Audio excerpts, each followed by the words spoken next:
بسم اللہ الحمدللہ والصلاة والسلام علی رسول اللہ وبعد۔ معزز ناظرین کرام، کبائر ذنوب یعنی کبیرہ گناہوں کے سلسلے کی آج تیسری گفتگو آپ کے سامنے پیش کی جا رہی ہے۔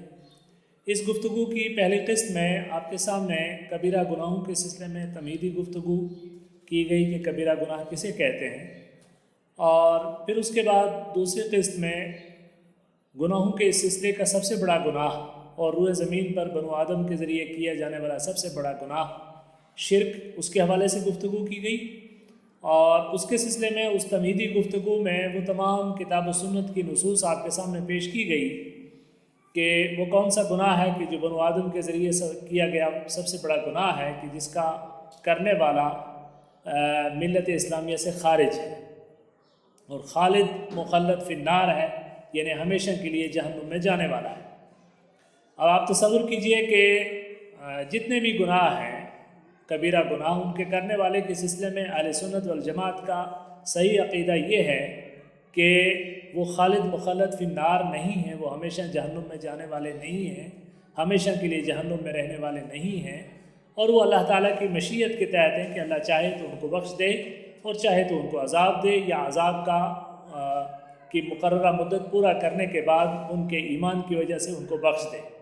لیکن تصور کیجئے کہ شرک وہ گناہ ہے کہ اس کا کرنے والا اگرچہ دائرے حلقہ اسلام میں شمار کیا جاتا ہو بظاہر، اور کلمہ لا الہ الا اللہ محمد رسول اللہ کا اقراری ہو، نماز اور روزہ اور حج اور زکوٰۃ اور دیگر شعائر دین کا پر عمل کرنے والا ہو، لیکن یہ گناہ اتنا نحوست والا گناہ ہے کہ اس کی وجہ سے انجام کار کے اعتبار سے وہ ان لوگوں کے ساتھ شمار ہوگا کہ جو کفر والے لوگ ہیں۔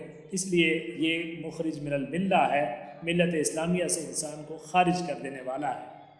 اور اللہ تعالیٰ نے فرمایا ان اللہ لا یغفر ان یشرک بہ ویغفر ما دون ذلک لمن یشاء، اللہ تعالیٰ ہرگز نہیں بخشتا کہ اس کے ساتھ کوئی شریک کرے، کسی کو شریک ٹھہرایا جائے، اور اس کے سوا جس گناہ کو چاہے اللہ تعالیٰ بخش دیتا ہے۔ اور فرمایا وَلَوْ أَشْرَكُوا لَحَبِطَ عَنْهُمْ مَا كَانُوا يَعْمَلُونَ، اگر وہ شرک کریں گے تو ان کے سارے اعمال حقارت کر دیے جائیں گے، ضائع کر دیے جائیں گے۔ گویا نماز و روزہ اور حج و زکوٰۃ یہ سارے کے سارے اعمال اس کی کسی شمار و قطار میں نہیں ہوں گے اگر اللہ تعالیٰ کے ساتھ شرک کیا جائے۔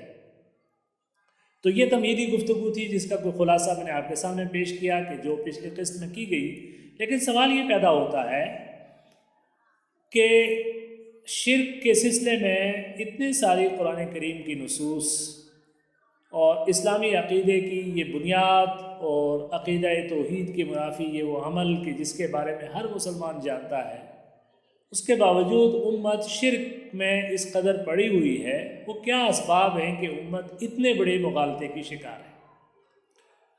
اصل میں ایک عوامی مغالطہ تو یہ ہے جو عام طور پر لوگوں کے ذہن میں ہے کہ وہ شرک دراصل شرک اکبر کو نہیں بلکہ شرک کی ایک چھوٹی قسم جسے شرک اصغر کہا جاتا ہے کہ جس میں بدشگونی لینا، بدفعلی لینا، اس طرح کی چیزوں کو شرک کہہ کے اور ڈراتے ہیں ٹھیک صاحب یہ شرک ہے، اور وہ سمجھتے ہیں کہ شرک کے سلسلے کی جتنی نصوص ہیں وہ ساری ان چھوٹی موٹی بدشگونی اور بدفعلی کی حد تک محدود ہیں، اور بڑے بڑے شرک جو کیے جا رہے ہیں اس سے وہ اپنی آنکھیں موند لیتے ہیں، اور اس کے پیچھے وہ مغالطے ہیں کہ جو کچھ لوگوں نے اپنے پیٹ کی پوجا کے لیے اور اپنے شہوات کو تسکین دینے کے لیے جو شبہات عوام الناس میں پھیلا دیے ہیں۔ تو آئیے ہم وضاحت کرتے ہیں کہ شرک کی کتنی اقسام ہیں۔ شرک کی بنیادی طور پر تو دو قسمیں ہیں، شرک اکبر اور شرک اصغر، اور معاملے کو زیادہ واضح کرنے کے لیے یا اس کی تفہیم کے لیے 3 تقسیمیں کی گئی، شرک اکبر، شرک اصغر اور شرک خفی۔ تو جہاں تک تعلق ہے شرک اکبر کا، تو یہ جان لیجئے کہ شرک اکبر وہ شرک ہے کہ جس میں بندہ اللہ تعالیٰ کی ذات اور اس کی صفات میں دوسروں کو شریک ٹھہراتا ہے۔ تو اللہ تعالیٰ کی ذات میں اس کے جو حقوق ہیں اس میں اس کی الوہیت ہے، اللہ تعالیٰ کو معبود برحق ماننا، تو اس کی عبادت کے اندر اگر کسی اور کو شریک ٹھہرایا جائے تو یہ شرک اکبر ہے۔ اور اس کی عبادت کے مظاہر کیا ہے؟ لوگ سرسری طور پر یہ تصور کر لیتے ہیں کہ नमाज पढ़ना इबादत है, सजदा करना इबादत है, रुकू करना इबादत है, और ये सारी की सारी कैफियतें इबादत हैं। जबकि हकीकत यह है कि इबादत एक वसी मफ़हूम रखता है और उसकी तारीफ़ की गई है इस्मुन जामिउन लिकुल्लि मा युहिब्बुहु यरदाहु, कि ये जामे तरीन नाम है उन तमाम अफ़आल को मुहित है कि हर वो चीज़ जिसे अल्लाह ताला पसंद करता है और उससे राज़ी होता है। तो इस इबादत के जो मज़ाहिर हैं उसमें क़याम भी है, रुकू भी है, सुजूद भी है, कि जो कैफियतें हम नमाज में अदा करते हैं। इसी तरीके से दुआ भी जो है वो इबादत है। दुआ हुवल इबादा, इबादा जैसे हदीस में आता है कि दुआ हुवल इबादा। इसी तरीके से इबादत ही में नज़र मानना ये अल्लाह ताला के लिए ख़ास है। इसी तरीके से ज़बह करना ये अल्लाह ताला के लिए ख़ास है। कुल इन्ना सलाती व नुसुकी व महयाया व ममाती लिल्लाहि रब्बिल आलमीन। तो इसमें नमाज और तमाम नुसुक में तमाम बदनी और माली इबादतें अल्लाह ताला के लिए ख़ास की करने का तज़किरा किया गया है। तो इस एतबार से ये सारी चीज़ें इबादत की अक़साम हैं। तो इबादत की इन अक़साम को अगर गैरुल्लाह के लिए ख़ास किया जाए तो ये गैरुल्लाह के लिए भी अल्लाह के साथ गैरुल्लाह को भी इसमें शरीक ठहराया जाए तो ये शिर्क अकबर है। इसी तरीके से इबादत कुछ क़ल्बी इबादत तसव्वुर की जाती है, यानी वो आमाल क़ुलूब के जिनका दिल से ताल्लुक़ है, जैसे खौफ है, जैसे तवक्कुल है, जैसे मोहब्बत है। तो वो मोहब्बत जो अल्लाह के लिए ख़ास होनी चाहिए, वो खौफ जो अल्लाह की ज़ात से होना चाहिए, वो तवक्कुल जो अल्लाह की ज़ात पे होना चाहिए। ये सारी की सारी चीज़ें भी अगर गैरुल्लाह के लिए की जाएँ तो ये भी शिर्क अकबर कहलाएंगी और इनका करने वाला मुखरिज मिनल मिल्ला, मिल्लत इस्लामिया से खारिज करार पाएगा। चुनांचे उसी में इस्तिग़ासा भी आता है, फरियाद रसी के लिए पुकारना। तो गैरुल्लाह को पुकारने के जितने अंदाज़ हो सकते हैं वो सारे के सारे शिर्क अकबर हैं, जिनका करने वाला मुखरिज मिनल मिल्ला है, मिल्लत इस्लामिया से खारिज है। ठीक है, तो ये है शिर्क अकबर, यानी अल्लाह ताला की ज़ात और उसकी सिफ़ात में शरीक ठहराना।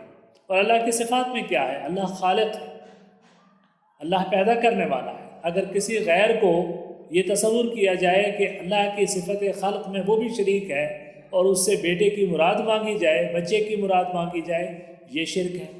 इसी तरीके से अल्लाह राज़िक़ है, रज़्ज़ाक़ है, ये सिफ़त कमाल अल्लाह ताला की है। तो अगर वो किसी और को रोज़ी रसां समझता है तो ये शिर्क है। अल्लाह नाफ़े है, नफ़ा देने वाला है, अल्लाह दार है, अल्लाह ज़रर पहुँचाने वाला है। अल्लाह ताला की जो सिफ़ात हैं, सिफ़ात कमाल, वो कमाल के दर्जे में अल्लाह की ज़ात के लिए ख़ास हैं। उसमें अगर उसकी किसी मखलूक को शरीक ठहराया जाए तो ये सारी की सारी कैफियतें शिर्क अकबर हैं और ये वो शिर्क है कि जो इंसान को मिल्लत से खारिज कर देता है। तो उसके साथ साथ जो दूसरी चीज़ है और उसके बारे में बताया फरमाया वलो अशरकू ला यहबत अन्हुम मा कानू यामलून, इस दर्जे का जो लोग शिर्क करेंगे तो उनके सारे के सारे अमाल ज़ाय और अकारत जाएंगे। शिर्क असगर क्या है? शिर्क असगर शिर्क अकबर से निचले दर्जे का शिर्क है कि जिसमें कुछ ऐसे अमाल किए जाएं कि जो शिर्क अकबर तो नहीं है लेकिन शिर्क अकबर की तरफ एक रास्ता फराहम करने वाले हैं, उसकी तरफ इंसान को ले जाने वाले हैं। जिसमें मन फरमाया मन हलफ़ा लिग़ैरिल्लाहि फ़क़द अशरक, जो अल्लाह के सिवा किसी और की कसम खाए वो शिर्क का इर्तिकाब करता है। इसी तरीके से और बहुत सारी कैफियतें हैं कि जिनको हम शिर्क असगर कहते हैं। अल्लाह के सिवा किसी और का हल्फ जो है, जैसे इसकी एक मिसाल दी, तो ये और बहुत सारी ऐसी कैफियतें हैं कि जो शिर्क असगर कहलाती हैं। जैसे मन अल्लक़ा तमीमतन फ़क़द अशरक, कि जो तावीज़ लटकाए उसने गोया शिर्क किया। चूँकि तावीज़ लटकाने वाला तावीज़ पर तवक्कुल कर लेता है, तावीज़ पर भरोसा करता है। किसी ने कोई धागा बांध लिया, किसी ने कोई गट्टा बांध लिया, किसी ने ऐसी कैफियत कर ली और उसके बाद वो समझता है कि इस गट्टे की वजह से, इस तावीज़ की वजह से मेरा काम हो जाएगा, तो गोया ये शिर्क असगर है कि जिसके ज़रिए वो अपनी उम्मीद को और अपने सिलसिले को उस चीज़ के साथ जोड़ता है और ये शिर्क असगर कहलाएगा। और इसी शिर्क असगर ही के साथ एक दूसरी किस्म जिसको अलग किस्म दी गई है वो शिर्क ख़फ़ी कहलाता है और वो रियाकारी है।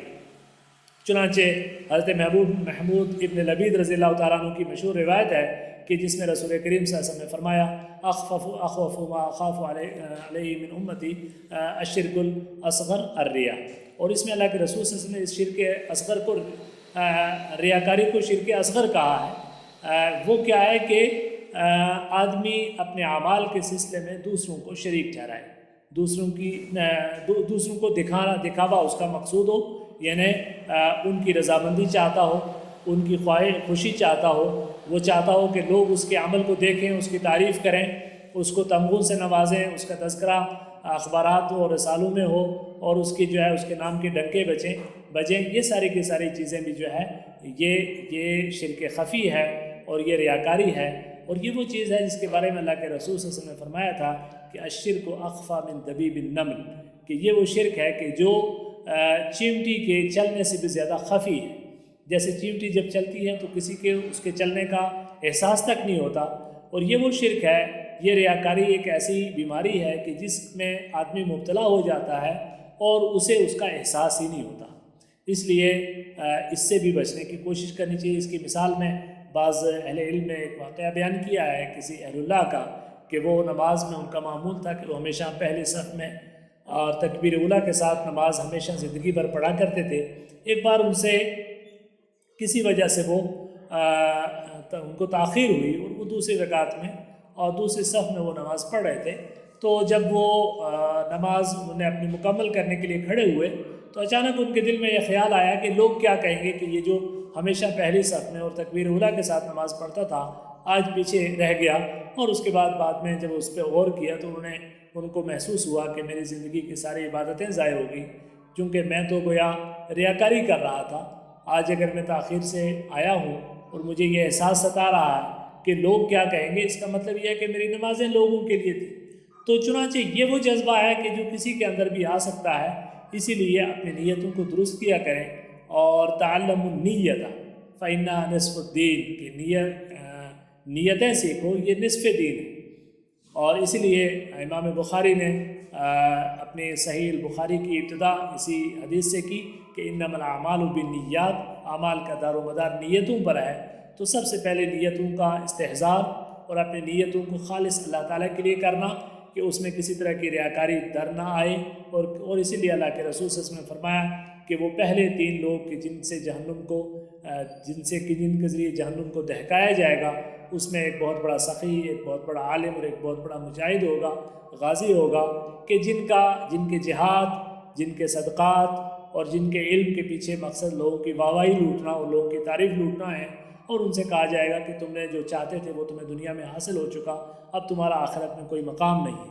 तो इस एतबार से गुफ्तगू को समेटते हुए मैं दोबारा जो बात अर्ज़ करूँगा वो ये कि वो शिरक के जो इंसान को इस्लाम के दायरे से ख़ारिज करता है कि तौबा किए बग़ैर आदमी अगर मर जाए तो उसका कोई अमल काबिल कबूल नहीं है, वो शिरक वो है कि जो सबसे बड़ा शिरक है।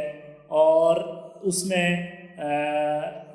अल्लाह ताला की ज़ात और उसकी सिफ़ात में दूसरों को शरीक ठहराना, अल्लाह ताला की इबादत में और उसके जो इख्तियारात हैं और जो उसकी कुदरतें हैं उसमें अगर दूसरों को शरीक ठहराना और उनका तसर्रुफ़ मानना, ये जो है चूँकि ये कायनात खल्क़न, मिल्कन और तसर्रुफ़न अल्लाह की है। पैदा अल्लाह ने किया, मिल्कियत उसकी है और तसर्रुफ़ उसका है।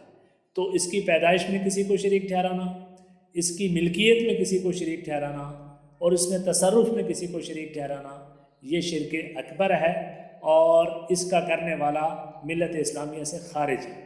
और इबादत के जितने मज़ाहिर हो सकते हैं, चाहे सजदा, रुकू और क़याम हो, चाहे दुआ हो, चाहे तवक्कुल और इनाबत हो, चाहे खौफ हो, चाहे मोहब्बत हो, चाहे नज़र हो, चाहे क़ुरबानी हो, इन सब चीज़ों में और इस्तिग़ासा हो, फरियाद रसी हो, इन सब चीज़ों में गैरुल्लाह को शरीक ठहराना ये शिरक अकबर है।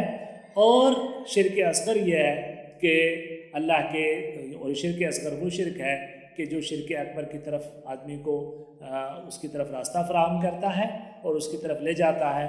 उसमें अल्लाह के सिवा किसी और के नाम की कसम खाना, ये शिरक असग़र है। इसी तरीके से तावीज़, गंडे, इस तरह की चीज़ें लटकाना, बदशगुनी लेना, बदफाली लेना, बिल्ली रास्ता काट गई بائیں طرف سے آواز آ گئی، اس طرح کی چیزیں یہ شرک اصغر ہیں۔ اور شرک خفی جیسے میں نے بتایا کہ جو شرک اصغر ہی کی ایک قسم ہے وہ ریاکاری ہے۔ ان تمام چیزوں سے بچنے کی کوشش کریں، اور جیسے اللہ کے رسول صلی اللہ علیہ وسلم نے فرمایا کہ یہ اس امت پر اللہ کے رسول صلی اللہ علیہ وسلم سب سے زیادہ جس چیز سے خوف کھاتے تھے وہ یہی شرک اصغر ہے۔ اور پھر دوسری چیز کہ جو الشرک اخفی من دبیب النمل، کہ یہ شرک جو ہے چینٹی کے چلنے سے بھی زیادہ باریک ہے، اور جس کے بارے میں آدمی کو احساس نہیں ہوتا اور وہ اس کا ارتکاب کرتا ہے۔ اللہ تعالیٰ سے دعا کیجیے کہ اللہ تعالیٰ تمام صغائر اور کبائر سے، تمام بڑے اور چھوٹے گناہوں سے ہمیں بچا کر رکھے، اپنے حفظ و امان میں رکھے، ہمارے ایمان کی حفاظت کرے۔ ربنا لا تزغ قلوبنا بعد إذ هديتنا وهب لنا من لدنك رحمة إنك أنت الوهاب، وصلى الله وسلم وبارك وأنعم على عبدك ورسولك محمد وعلى آله وأصحابه أجمعين برحمتك يا أرحم الراحمين۔